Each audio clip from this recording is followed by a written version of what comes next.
Okay, this is Survey, January 17th. This is for adding the API endpoints for video upload and running the Cloud Run job, which I finally got all that stuff working. So looking at the code,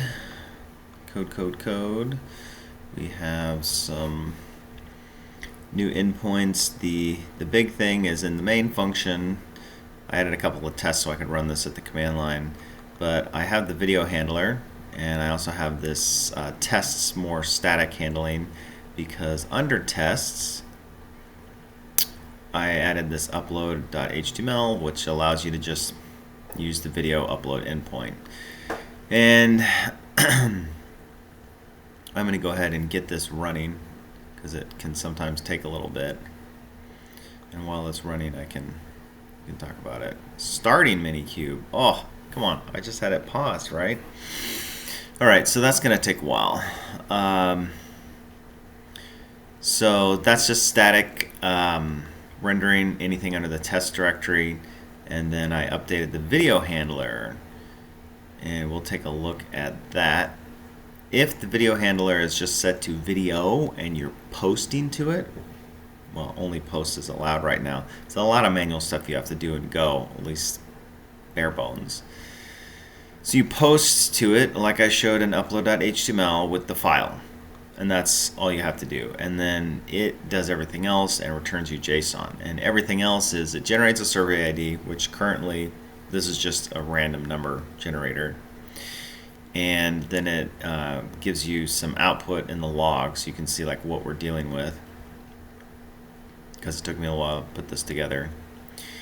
The file it puts on GCS is going to be the same as the file name, but with the video into the videos folder.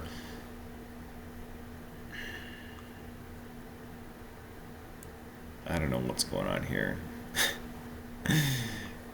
Error while starting Minikube. RSRC Docker storage. Here, I'll tell you what.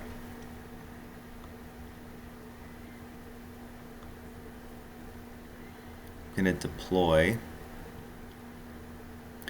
See which one goes first.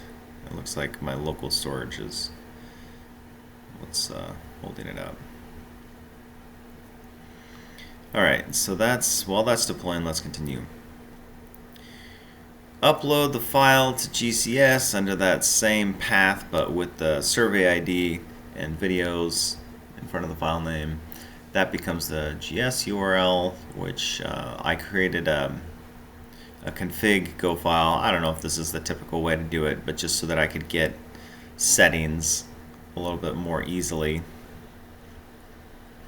And this just pulls it from the environment. And then I call fancy video transcription with that GS URL, and that gives me a transcription job ID, which then I put into the output. Okay, looks like it's doing okay. And that's it. Now, generate survey ID is just random numbers. Upload to GCS, uploads to the bucket. Execute job, this is the helper function that fancy video transcription will use. This took me a little while to figure out. This is all pretty new stuff in Google Cloud Run. So there's stuff in the source code for it, but not so much in the documentation. But this is how we run the request. This actually took me a long time to figure out how to put all this together with the funky array setup and Go.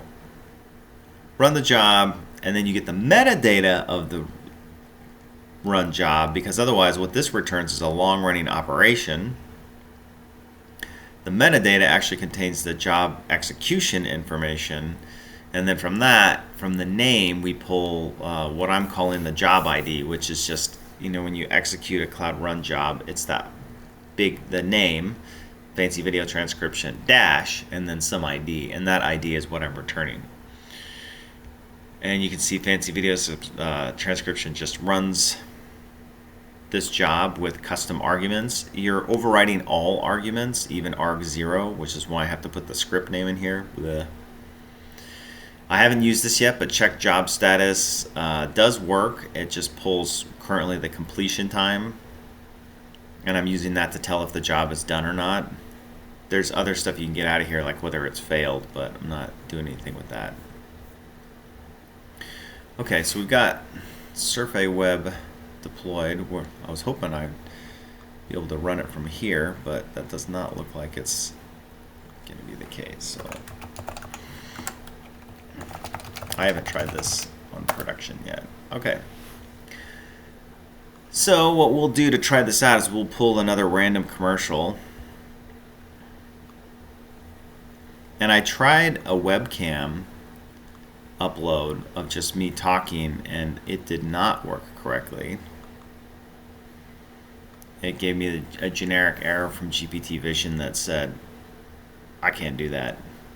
And that's pretty much it, which is really frustrating. So I thought maybe we'll need to do the Google Vision AI stuff too, just as like a fallback if GPT Vision craps out. But anyway, here's the JSON that gets returned. The survey ID is going to be the bucket that we're interested in. So if you look at the survey ID, 04F, blah, blah, blah, see that here, and then that will have all the stuff we're interested in. What's interesting here, and then, okay, let's look at the transcription ID before. VKRJN. Okay, so we go here, see that, VKRJN, and it's running, and it's doing something. Inside the bucket, sometimes you have to refresh. Is there like a refresh button on this page? That would really help. Oh yeah, updated just now.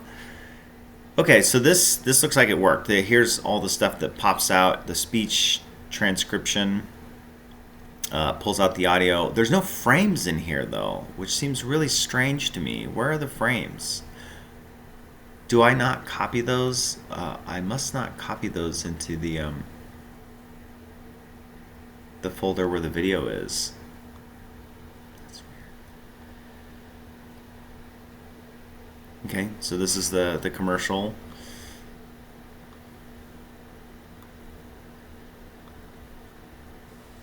Gonna believe this. It's called sound bites, and it makes sound and music inside your head. No way. Yes. Okay. You're not gonna believe this. Blah blah blah. This is some kind of sound bites. Great. And there you go. Video transcription endpoint.